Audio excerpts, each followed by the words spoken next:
Bar Labs has 6 months to sell the 20 milligram generic capsules of fluoxetine exclusively 25 to 40% cheaper than Prozac.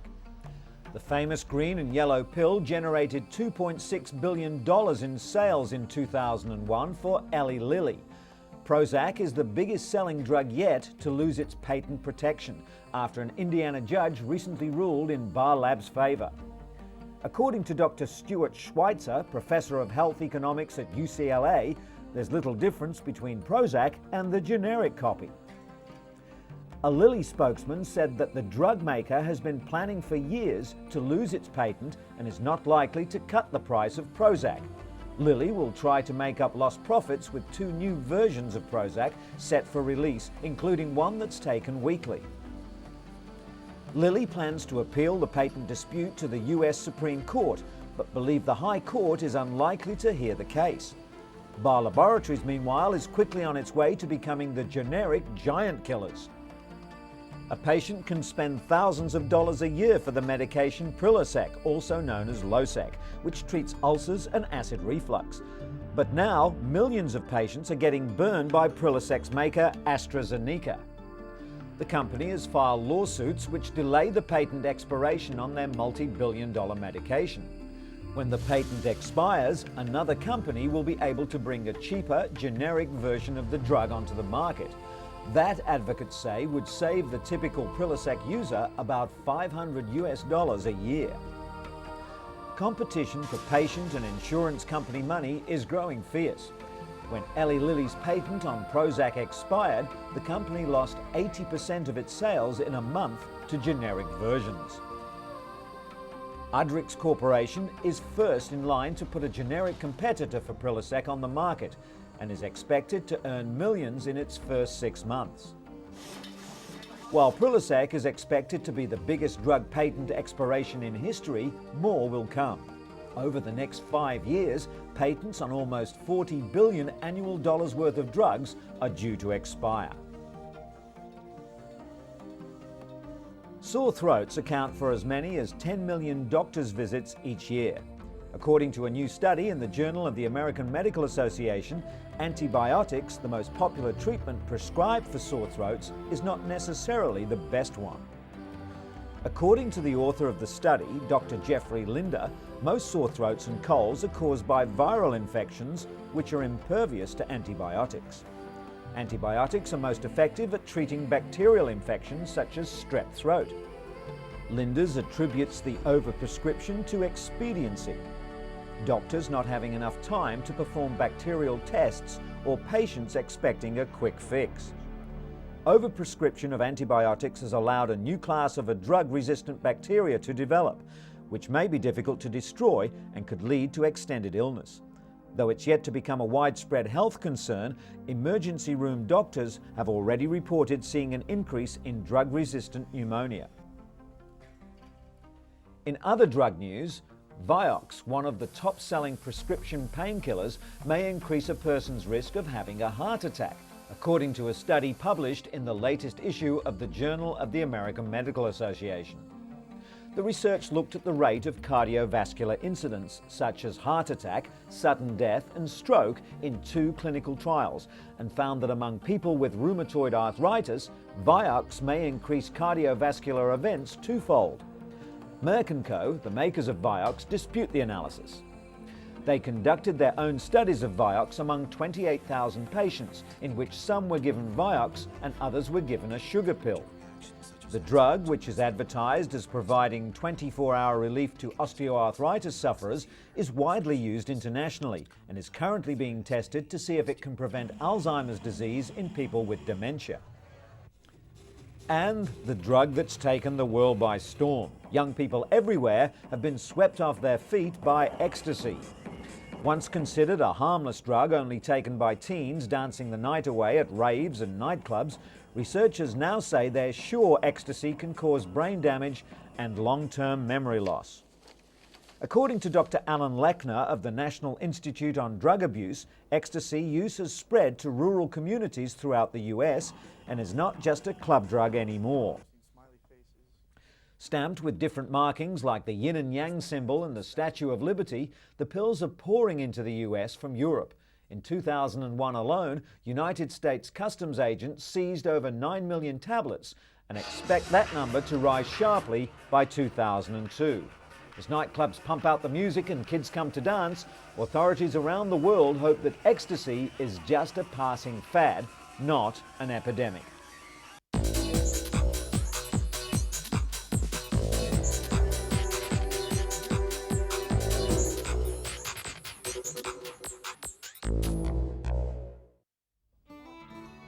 about. 91-year-old Ruth has trouble walking, hearing and seeing. But with the help of 81-year-old Stella de Jauregui, the frail senior is able to get around safely. Stella is a volunteer for the Senior Companion Program in San Francisco. And like Stella, Fanny Putman volunteers her time to help others too. She heard about the foster grandparent program from a friend. Senior volunteers are obligated to work 20 hours per week, but they earn a tax-free stipend of $2.50 an hour. Inez, who's housebound, receives visits twice a week from Dorothy. While Dorothy does some practical things for Inez, mostly they provide one another with friendship. For these aging volunteers, work helps keep them feeling young, active and healthy. But when it comes to working well into the twilight years, one old boy takes the cake. He's 95-year-old Ramaswamy Lakshmanan, and his ability to carry on with his medical profession for the last 11 decades has earned him a place in the Guinness Book of World Records. Recognized by the Guinness Society recently, Lakshmanan is the oldest medical practitioner in the world today. Madras Medical College was his alma mater, and since his appointment in 1930 as head of pathology in the government hospital at Vellore, Lakshmanan has never stopped practicing. In many instances, he's even seen 4 or 5 generations of the same families, after delivering many of them to begin with. Dr. Lakshmanan's consultancy fee can at best be described as meagre, 2 cents for an adult patient and just 1 cent for children. He even includes the medicines for free, which he has an assistant dispense for him next door. The aging medic has no kind words for his fellow practitioners who charge exorbitant fees. According to a friend and neighbour, P.K. Ramamurthy, the good doctor can detect ailments just by looking at a patient's face. His methods are simple, but long queues of patients attest to his success.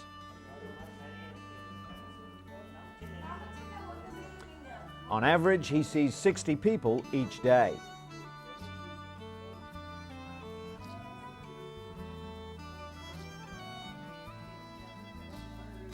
His simple work practices are in keeping with his simple and very disciplined life. He rises at 5 a.m. each morning, bathes in cold water, and prepares to have a coffee. Then he takes bread and milk and goes to work. Dr. Lakshmanan believes his daily regime is what has kept his body trim and healthy and his mind sharp. The much-loved medicine man plans to keep healing the sick for some years to come, Guinness World Record or not.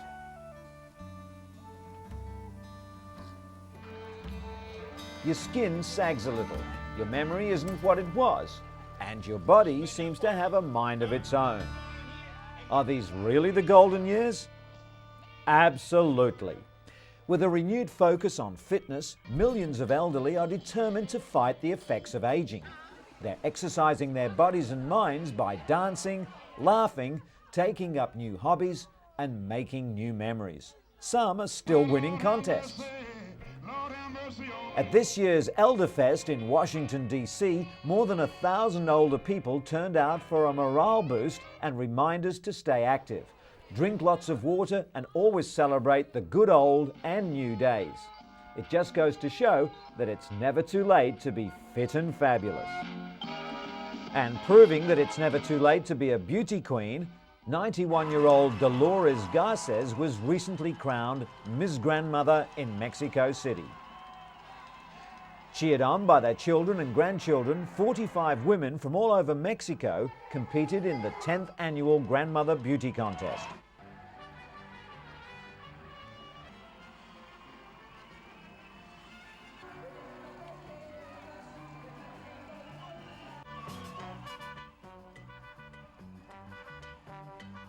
While there was no bathing suit competition, contestants strutted their stuff in glamorous evening gowns and traditional Mexican dresses. Contestants were even quizzed on current events. Pageant organisers have received positive feedback from senior citizens who love the show. In addition to the crown, Garces will receive various beauty products and trips to popular Mexican tourist towns.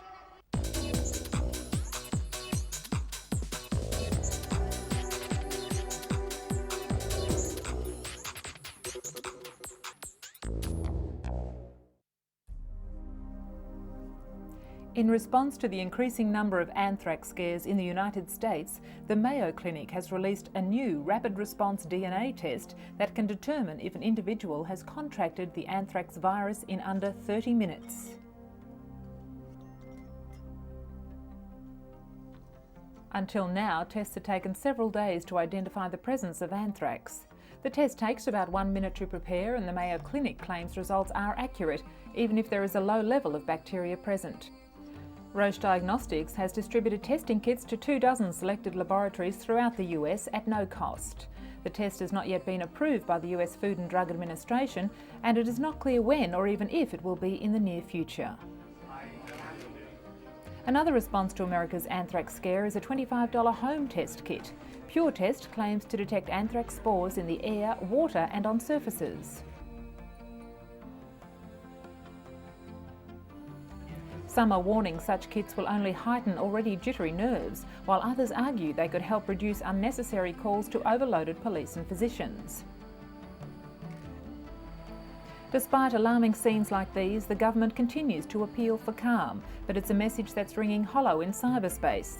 Internet pharmacies are swamped with Cipro orders, the powerful anthrax antibiotic. Unnecessary use of Cipro can actually cause more harm than good by building up resistant bacteria. But as the threat of anthrax contamination continues, the message to stay calm is increasingly falling on deaf ears.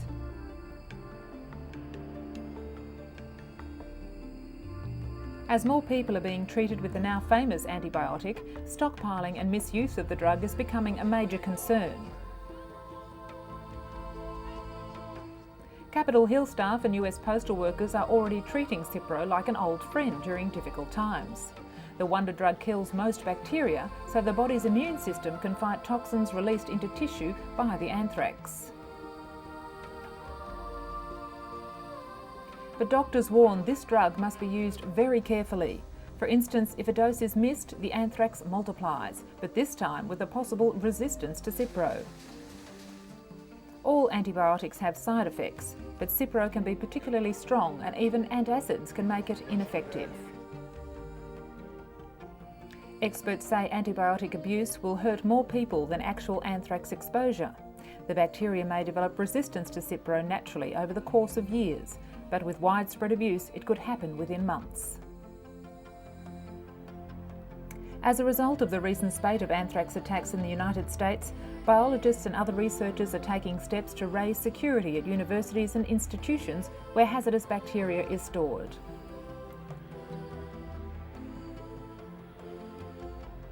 They, more than most, would understand the dangers the viruses pose. But at the same time, they believe that a complete clampdown on access to collections of germs would ultimately result in far fewer scientific and medical breakthroughs. Many universities instituted several immediate measures, such as obscuring information on data they possess on dangerous organisms, especially since discovering that the anthrax virus was most likely stolen from a research laboratory or institute. Meanwhile, the United States remains on a heightened state of alert, aware that the nation may be subjected to reprisal attacks following the relentless waves of airstrikes the military has rained down on Afghanistan. So far, at least 15 people have tested positive for anthrax and several have died. Thousands more have been treated preventatively with Cipro in an effort to stem possible development of the disease. The search for better alternatives to Cipro are underway as well, with some researchers claiming they've done away with common side effects such as nausea, diarrhoea and rashes.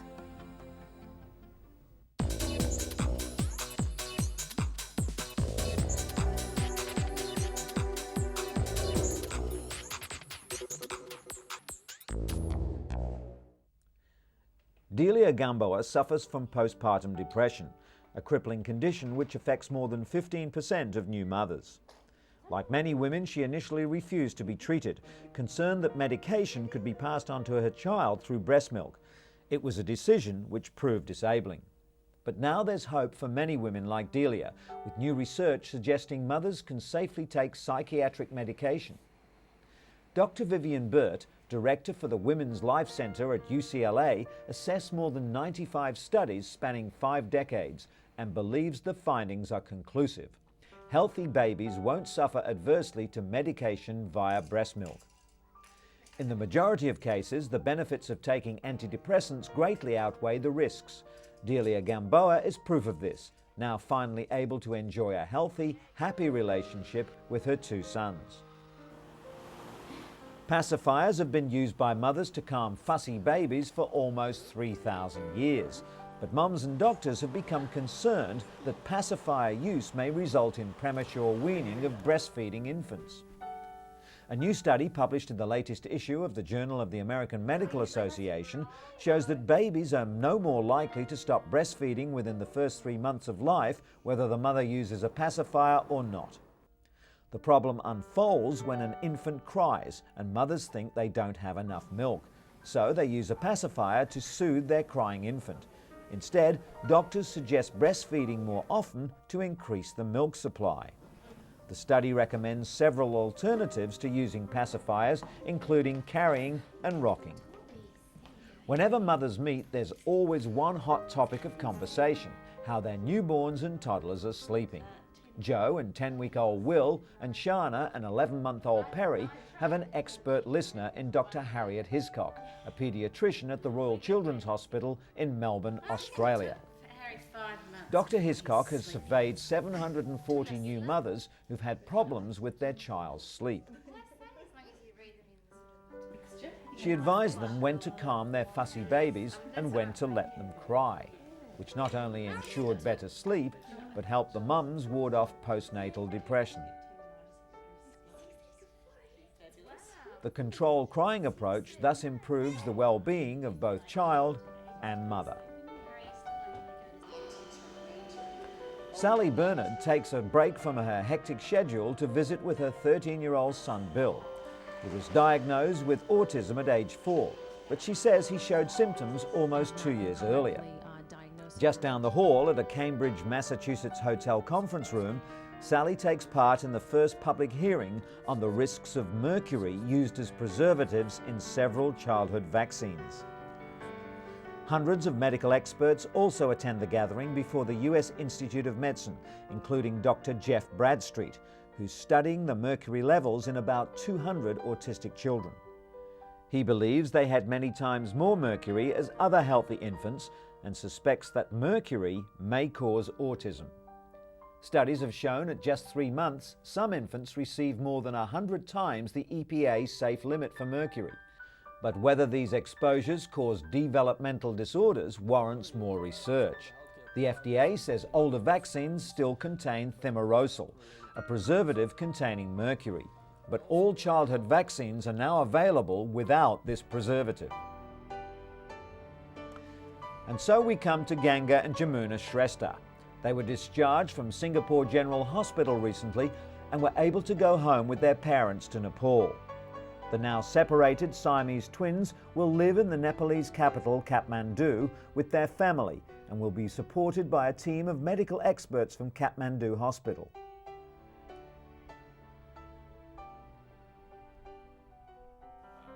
The surgeon who conducted the 100-hour operation to separate the twins told a news conference that the girls were ready to go home to rest, grow and develop. Professor Ho Yun explained that the 18-month-old girls had already been through quite an ordeal, such as major operations every other day for about 3 to 4 months. Naturally, their parents, Father Bushra and Mother Sandhya, were delighted to be going home with the whole family, but they'll return to Singapore next year for skull reconstruction surgery. The babies, who were kept on ventilators in a drug-induced sleep for days after the surgery, have not suffered any major strokes, brain swelling or brain infections. Doctors said Jamuna, the stronger of the two, now tries to roll over and is learning to sit. Though slightly heavier at 8.2 kilograms, Ganga has yet to catch up with her sister's development. The costly operation, which utilised 3D computer imaging of the girls' skulls, was paid for by a pool of public donations that poured in to cover all costs, while doctors offered their services for free.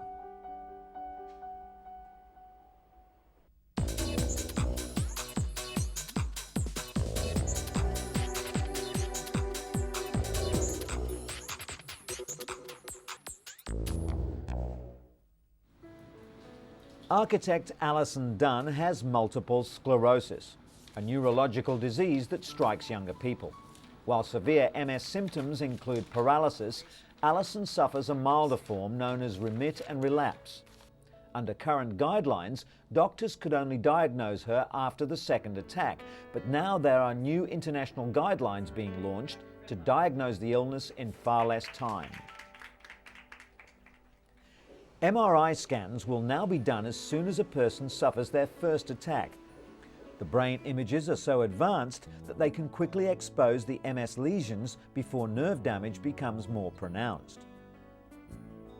It's not clear whether earlier detection and drug intervention would have helped Alison, but at the very least, it would have given her peace of mind to know precisely what was wrong.